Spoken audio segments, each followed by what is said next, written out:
একই উঠানে মসজিদ ও মন্দির, এক পাশে ধূপকাঠি, অন্য পাশে আতরের ঘ্রাণ, এক পাশে উলুধ্বনি, অন্য পাশে চলছে জিকির। এভাবে ধর্মীয় সম্প্রীতির দৃষ্টান্ত স্থাপন করে যুগ যুগ ধরে চলছে পৃথক দুটি ধর্মীয় উপাসনালয়। ধর্মীয় সম্প্রীতির এমন উজ্জ্বল নিদর্শন লালমনিরহাট শহরের কালীবাড়ি এলাকায়। এখানে পুরান বাজার জামে মসজিদ ও কালীবাড়ি কেন্দ্রীয় মন্দিরটি একই উঠানে অবস্থিত। যে যার মতো ধর্ম পালন করে চলেছেন। এখন চলছে শারদীয় দুর্গোৎসব।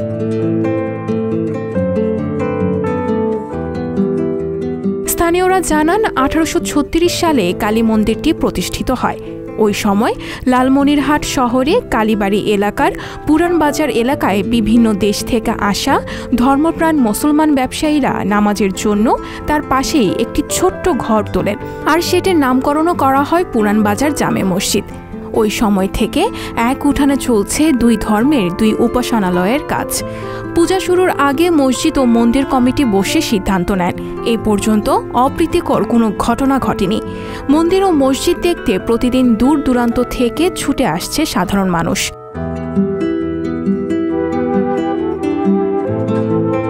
আজানের সময় থেকে নামাজের জামায়াত শেষ না হওয়া পর্যন্ত মন্দিরের মাইক, ঢাক, ঢোল সহ যাবতীয় শব্দ বন্ধ থাকে। নামাজের প্রথম জামায়াত শেষ হলে মন্দিরের কার্যক্রম স্বাভাবিক হয়।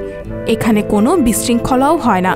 লালমনিরহাট জেলার ঐতিহ্যবাহী কালীবাড়ি মন্দির এবং পুরান বাজার জামে মসজিদ, এখানে দুই সম্প্রদায়ের লোকজন একসঙ্গে বসবাস করতেছে। আমরা যদিও মুসলমান ধর্ম লোকজন এখানে বেশি এবং হিন্দু ধর্মের লোকজন এখানে কম, তারপরেও তারা তাদের স্বাধীনভাবে ধর্মকর্ম কাজগুলো পালন করে থাকে।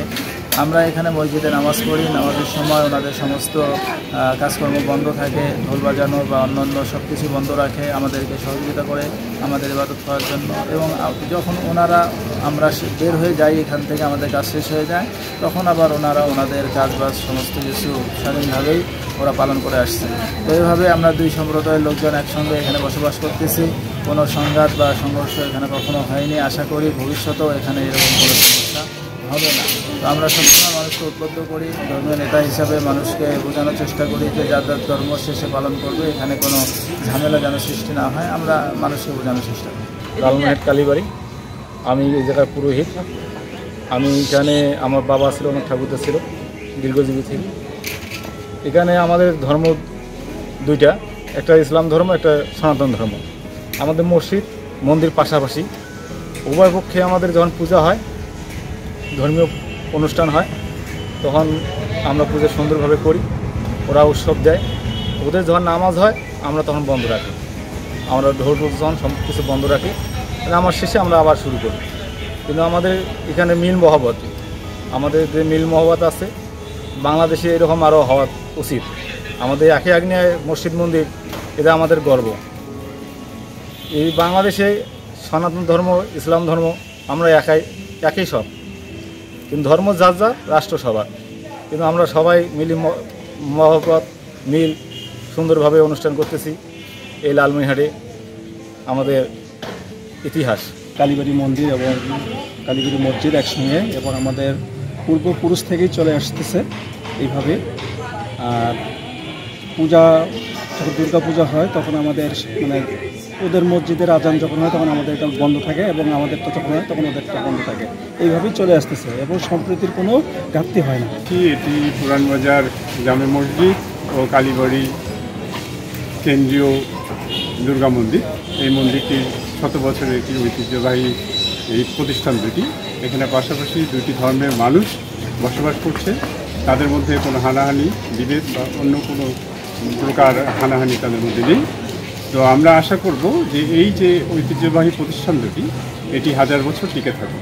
এ ব্যাপারে লালমনিরহাট জেলা প্রশাসক মোহাম্মদ উল্লাহ বলেন, লালমনিরহাটে একটি ঐতিহ্য রয়েছে, যেখানে একটি মন্দির এবং মসজিদ একই সাথে একই কমপ্লেক্সের ভিতরে রয়েছে। তো সেটা ইতিমধ্যে গত 20 তারিখে পুলিশ সুপার এবং আমি এবং অন্যান্য জনপ্রতিনিধিবৃন্দ সেখানে আমরা দেখেছি।